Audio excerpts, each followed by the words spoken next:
আসসালামু আলাইকুম, সবাই কেমন আছেন? আমি তো আল্লাহর রহমতে ভালো আছি। মাসের শুরুতেই বাজারের একটা প্যারা থাকে। সে বাজার করে নিয়ে এসেছিলাম, সেগুলো একটু গুছিয়ে নিচ্ছি। নিয়ে এসেছিলাম ডিম, আলু, টমেটো, আরও অনেক বাজার ছিল, সেগুলো কেন জানি ভিডিওতে নিতে পারি নাই। এই যে আলু নিয়ে এসেছিলাম 3 কেজি, সেগুলো ডালায় ঢেলে নিয়েছি টমেটো, সেগুলো ঢেলে নিচ্ছিলাম। টমেটোর কালারটা এত সুন্দর ছিল। এগুলো নিয়ে এসেছি ফ্রোজেনের জন্য। তো সামনের ভিডিওতে ফ্রোজেনের ভিডিও পাবেন। এরপর ছেলের আবদারে বড়ই মাখাতে চলে এসেছি। নিয়েছি বড়ই, নিব ধনেপাতা, কাঁচামরিচ, লবণ, সরিষার তেল, এগুলো দিয়ে সুন্দর করে বেটে মেখে নিব। আসলে আপনাদের ভাইয়া আমার কাছে থাকে না, চাকরি সুবাদে সে বাহিরে থাকে।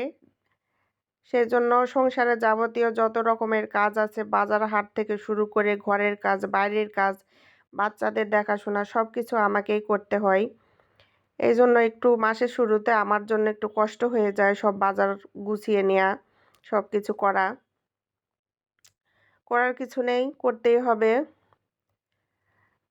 সব কিছু আল্লাহর ইচ্ছা। তো যাই হোক, এই যে বড়ই মেখে নিলাম, পাটিতে তুলে নিলাম। বড়ই মাখাটা অনেক ভালো হয়েছিল খেতে। এই যে থাম্বনেইলের জন্য একটু ছবি তুলে নিচ্ছিলাম।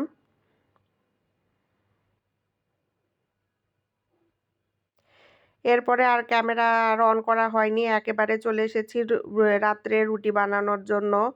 অনেকগুলো রুটি বানিয়েছিলাম সেই দিন ফ্রোজেন করার জন্য। ফ্রোজেন করে রুটি রাখলে সকালে একটু সুবিধা হয় বাচ্চাদের খাবারের জন্য। এই যে রুটি এইভাবে সুন্দর করে ফ্রোজেন করে রাখবো দেখে ঝাঁকিতে একটু ঠান্ডা হতে দিচ্ছিলাম। এই যে কতগুলো রুটি বানিয়েছি। আমার ভিডিও যদি আপনাদের কাছে ভালো লাগে, লাইক, কমেন্ট, শেয়ার করে সাবস্ক্রাইব করে আমার পাশে থাকবেন। ধন্যবাদ।